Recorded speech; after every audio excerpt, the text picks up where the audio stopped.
Hello, this is Jill from Paper Daisy Crafting. Thank you for joining me today. I'm an independent Stampin' Up demo here in the UK, and today I'm blog hopping with some friends of mine. We're all in the Pootlas team, and we are the Project Share group. We do a Project Share every Thursday where we showcase each other's projects over on our blogs. There's 4 of us, Heather, Verity, Jez and I. And once a month we do a blog hop. This is the second of our blog hops, and our theme for this month is fancy folds. Now, those of you who know me, who've followed me for a while, will know I'm not a fancy fold kind of girl. I'm very straightforward. I like things that are quick and simple. And very clean designs, and so I don't get into complicated folds. But I made this design a while ago with some other papers that we had, and it was very, very popular on YouTube, so I thought I'd remake it using some Christmassy papers. So here it is. Not terribly fancy fold. If I hold it up like that, you can see it's just a sort of zigzag. This panel is slightly bigger than the front one, but then it bends back, and it just a bit different, just a bit more interesting. And what I've done with this one is I've self-stamped the panel down there, and then I've used some of the lovely Heartwarming Hugs papers for there. As usual on the video, I'm going to change up the colours a little bit. I'm still going to self-stamp my panel here, but I'm going to use different paper and a different background card. So let's get started. I'm going to work in Imperial today, but I will put the metric measurements over on my blog. So if you're interested in those, please pop down and have a look at my blog. I hope you've been either enjoying hopping around the other girls, or you will do after this. If you want to receive, if you're going to think about ordering from my shop and you want to receive an extra product gift next month, please add this in the host code box. This is my code for the month, RM4HQUEF. Please add that in the host code, and next month I will send you a product gift. This month I'm sending everybody a Wink of Stella, which is a lovely sparkly pen to give your project. It's a lovely sparkle. Don't know what it will be next month, but it will be something lovely that you'll love. So please use that if you're thinking of ordering. Anyway, onwards and upwards, let's get started. So we're going to start with a card blank. I haven't prepped any of this today. Usually I prep a few pieces, but today I thought I'd just get straight on and do it on camera. So I need a card blank that is 9 inches by 6.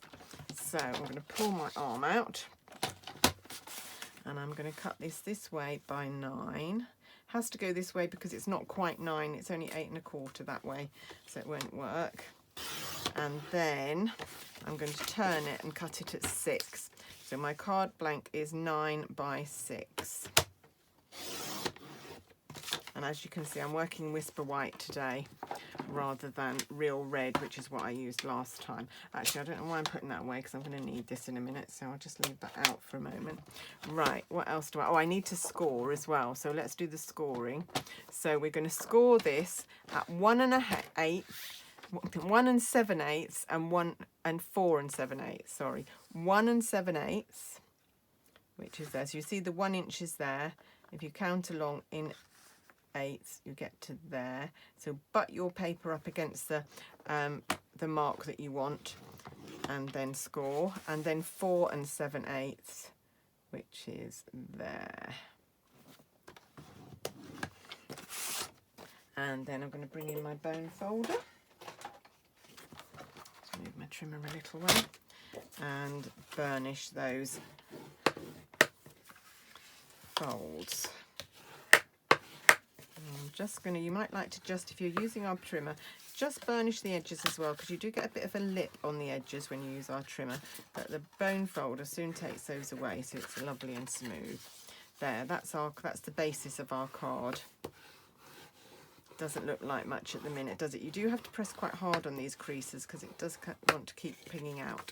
Right, let's put that to one side for a moment, and let's cut our DSP panels. Right, I am using this lovely DSP today. I think this is one of my favourite patterns in the whole pack, and as you can see, this is my last piece. I've not got any more left, so sad that. Right, okay, so my DSP panels need to measure 2 3/4 by 5 7/8. So I'm actually going to cut 5 7/8.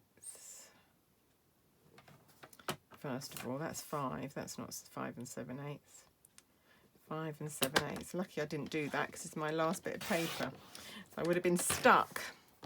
Oh, I love cutting off a little strip like that because it makes me think, oh, what could I do with that? Could I use that as a decoration on a card at some point? I love having little leftover bits like that.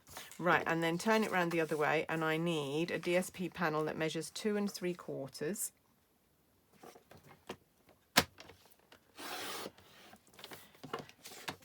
and 1 1/4.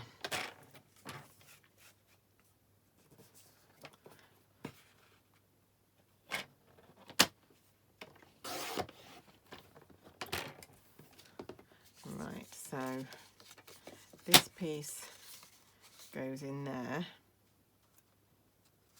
This piece I won't need an inner Whisper White piece, and then this piece will layer on there, like so.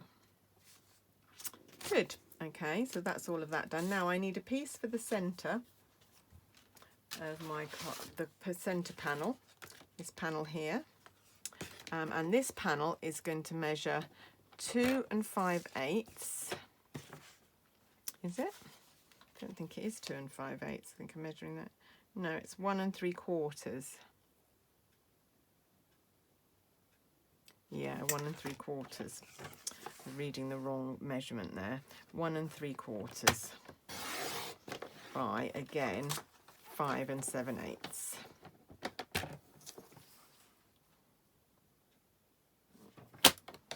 There we go. Like I said, I will put all these measurements on my blog. Right, and so that's going to be our middle section, and of course it's not going to show up very well on here at the moment, but we're going to stamp it so it will show up. Okay, right, okay, so let's get stamping. I'm going to get out a piece of scrap paper so I don't spoil my grid paper. People always laugh at me when I say that, because the grid paper, of course, is to protect your desk, but actually I like to protect my grid paper as well. Right, and I'm using the holly and the berries from the Peace and Joy set. These holly and berry leaves, lovely, lovely, love them. So you can take off this piece of acrylic or acetate and get rid of it, but I just leave it on there to protect. Right, and the clear blocks, which clear box am I going to use? I think this is a B. Using a B block for the holly and a little A block for the berries.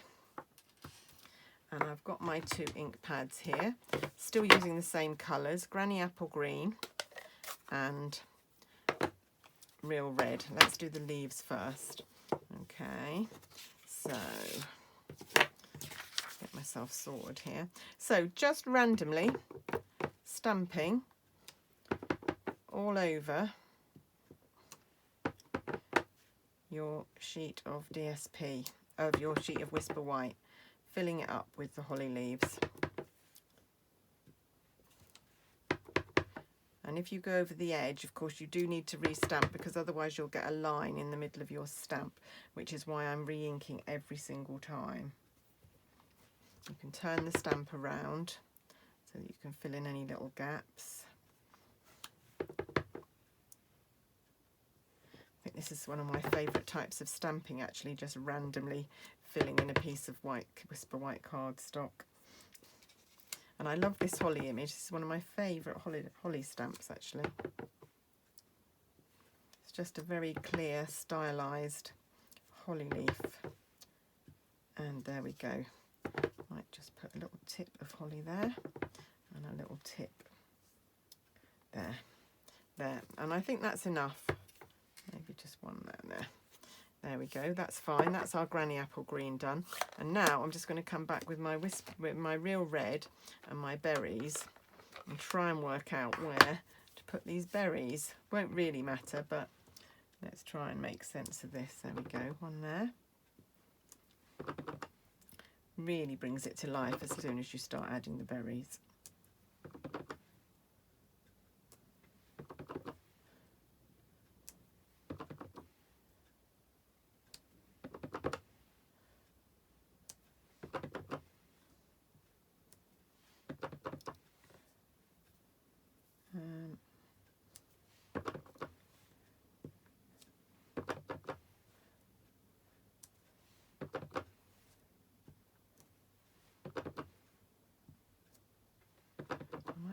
one up here, just because I feel that's a bit lonely there, and a bit one there.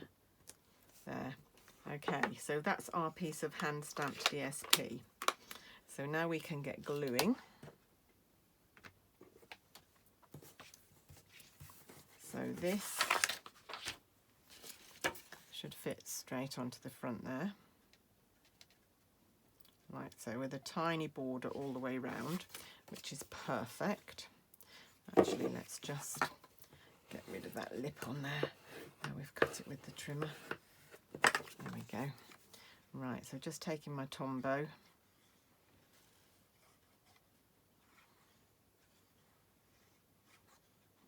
Like so.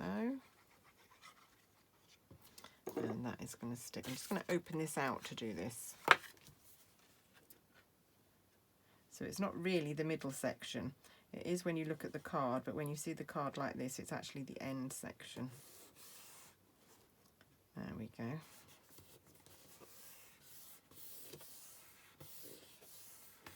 And then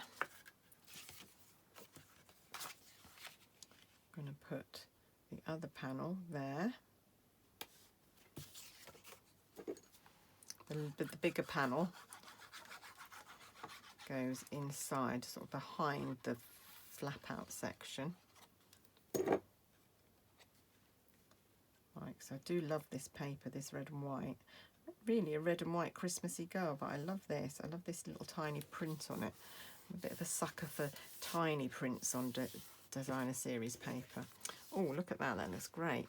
And then, even though I say it myself, and then this is going to go here.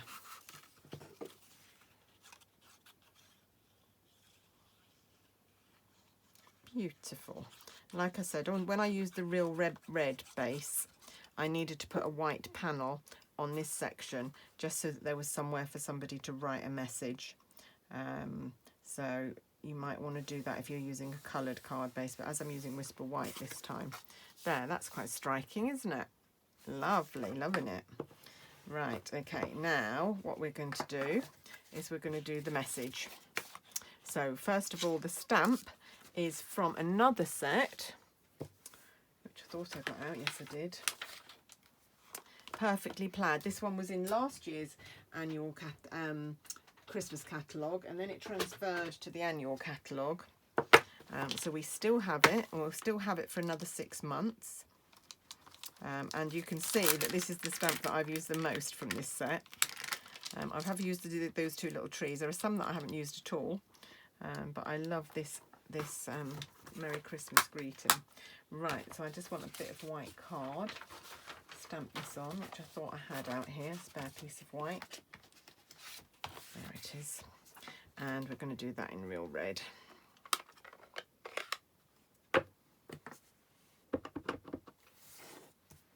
Just stamp it in the middle, like so. And then I'm going to take one of the layering circles. It is the one that measures 2 1/8. So it's a 2 1/8 diameter circle, and that's going to go there. And just to hold it in place, I never use a magnetic board or anything, a magnetic plate, and we've got problems with ours anyway, so they're not for sale at the minute. I use a little bit of washi tape. Just get it in the right position, and then just hold it down with a little bit of washi tape, and I find that works just as well. And also what we need to do is cut a slightly bigger stitched circle from the real red, so I can do that at the same time because these will both go through. If I cut that piece of cardstock down with my snips,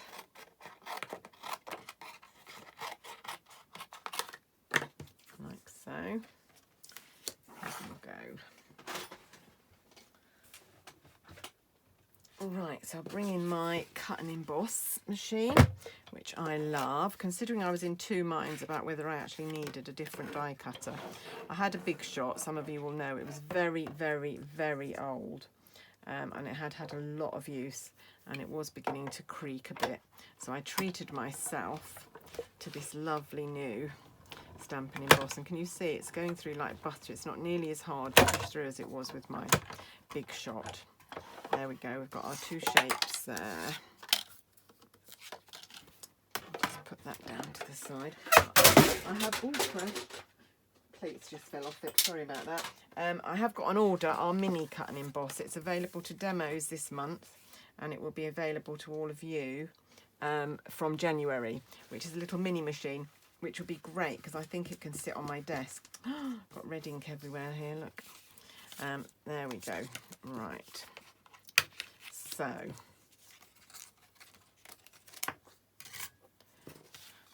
that is going to mount on there with a little bit of Tombow, of course.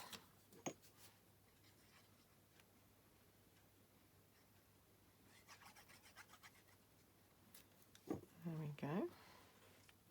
And then we are just going to embellish it with 3 little gems, one of which is one of our red rhinestones. So if you don't have any blends pens to do what I'm going to do, you could just use red rhinestones or just clear ones. Where's my tweezers? There we go. So these are our red rhinestones. So that one's going to go in the middle there. And then I'm going to take some clear rhinestones. And I'm going to take my dark granny apple green pen. And I'm going to colour 2 little rhinestones green. So these will match exactly. This is the joy of Stampin' Up. So the paper, the ink, the cardstock, the blends will all coordinate. So that takes out so much of the stress of paper crafting. I used to spend so much time trying to find matching products. As soon as I found Stampin' Up, I knew that was going to solve all these problems. There we go. And then that is going to mount on there like that. Oh, I think I prefer this one actually. I was sure I was going to prefer this one, but actually I think I'm liking this one. So I'm going to put some Tombow down the middle of this. Not getting too close to the edge because of course those are the bits that overlap. And then I'm going to glue that on our middle panel.